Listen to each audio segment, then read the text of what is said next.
something a bit different in the workshop today. Obviously owned by a V6 customer. First one I've ever seen, especially underneath. Not sure how these are going to age on British roads. All this aluminium. This is the underside of it.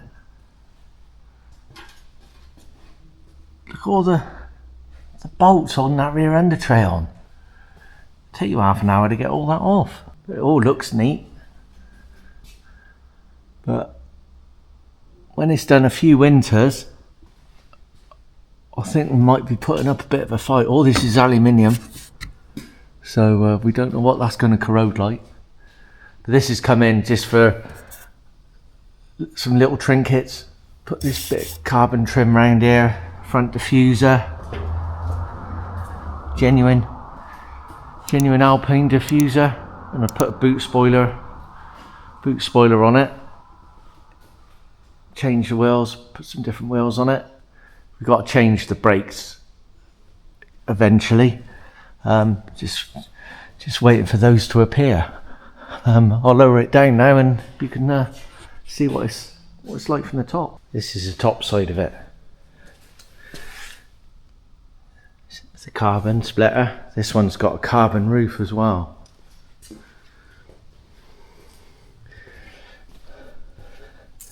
Just fitted this boot spoiler. It's a bit of a faff. Don't really like drilling aluminium, but don't look good. Quite a trick interior. All the display in that. The carbon down there.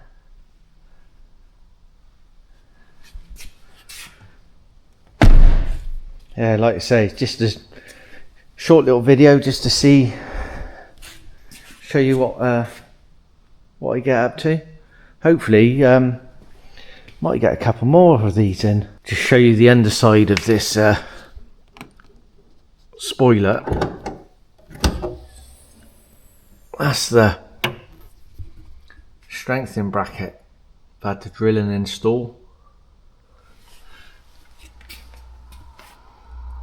Nice little touch with these little Alpine emblems everywhere.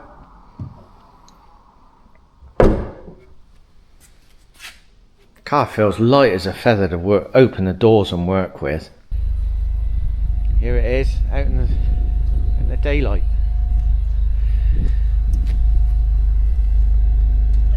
See the carbon a bit better.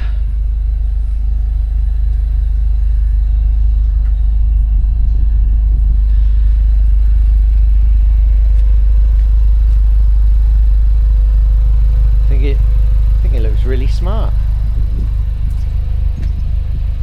I also swapped this over for a carbon item. Put these fit these bigger paddles from A110 Life in.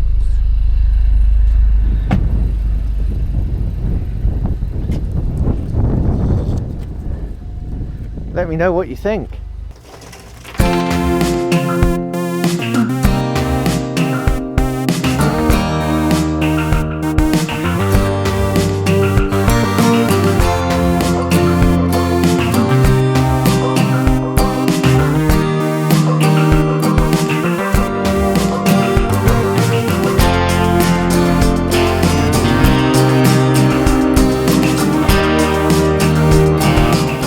What a lovely view to wake up to. Loads of electric cars here. You can hear the studs in the tyres when they come past. Obviously, start of winter time here. Just waiting for my taxi. Obviously something really fuel efficient is going to come and pick me up. Here it is.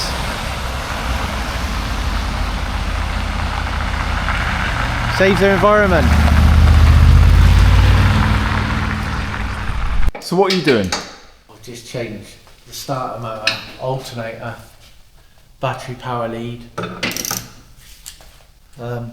Right, to go back, where are you right now? I'm in Norway.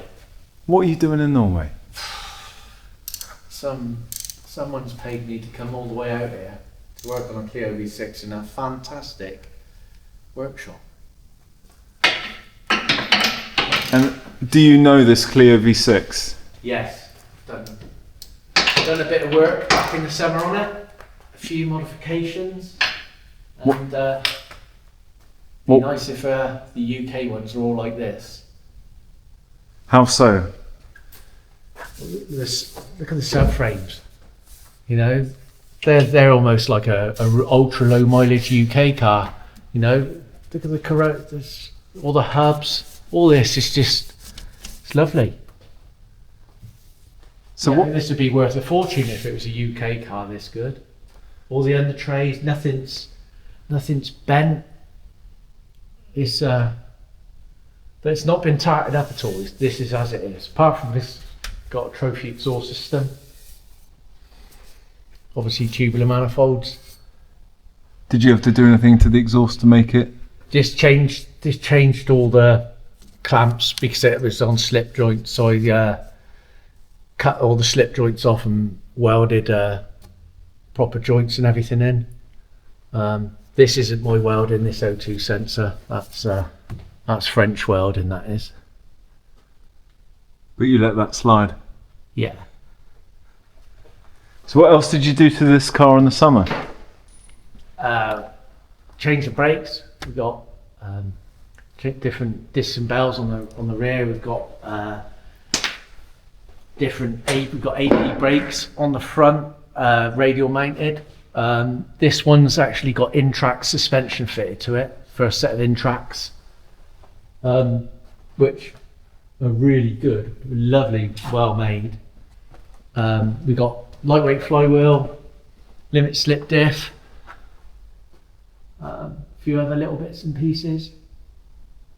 But this car originally was in France, and so obviously he ended up in Norway, so it's a bit of a rarity, and it's an early 2003 car as well.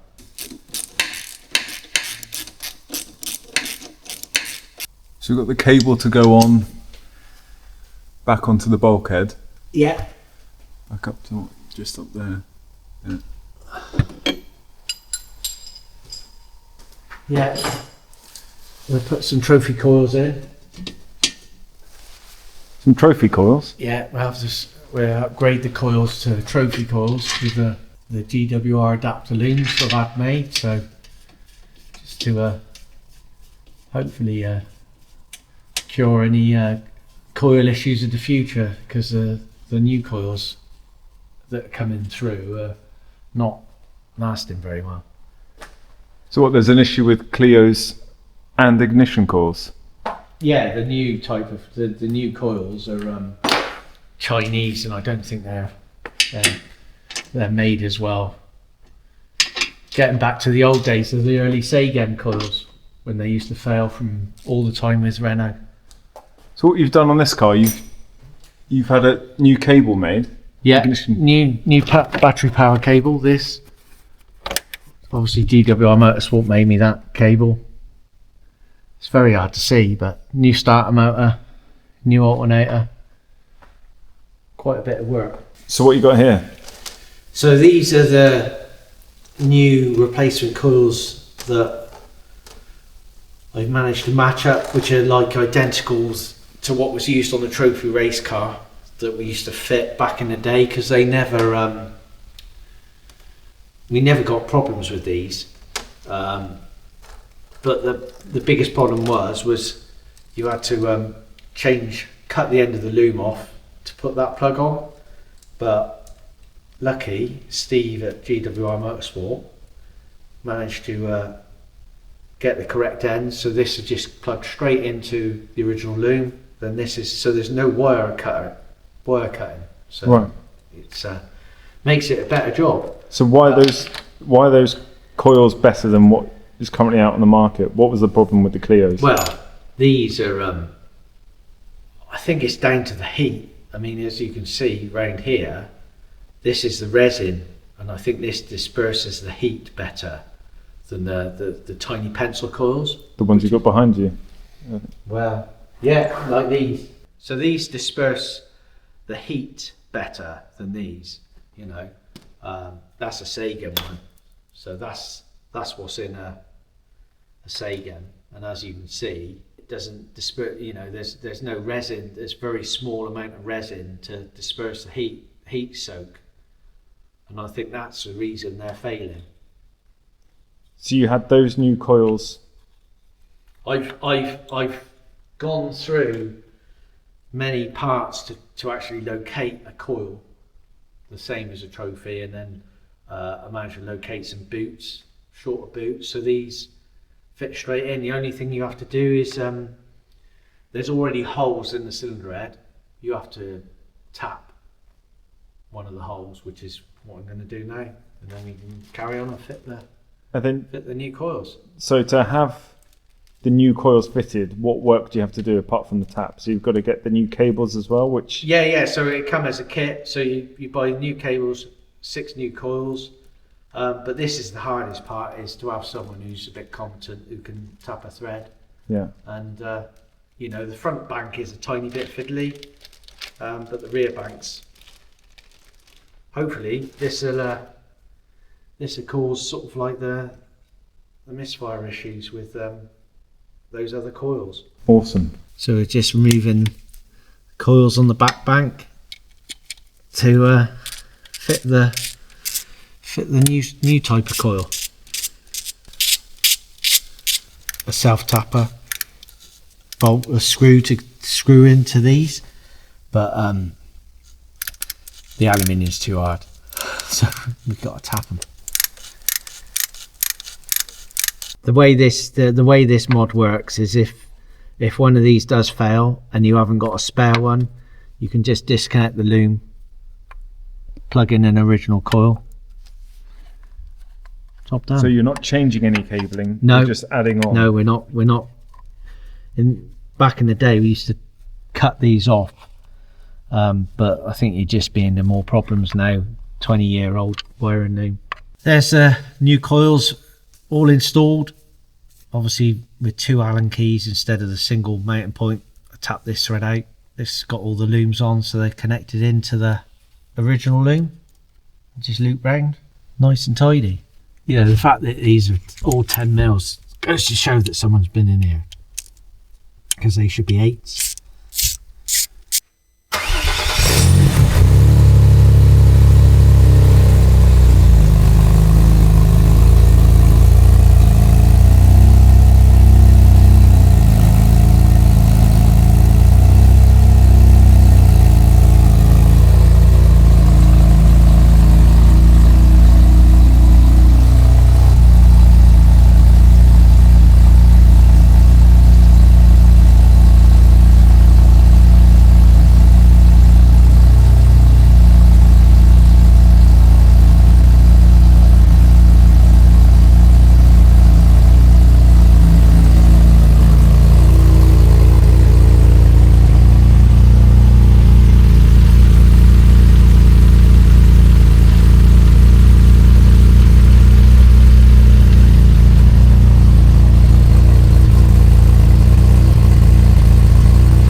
Tiny bit slower than doing it in sunny Wiltshire.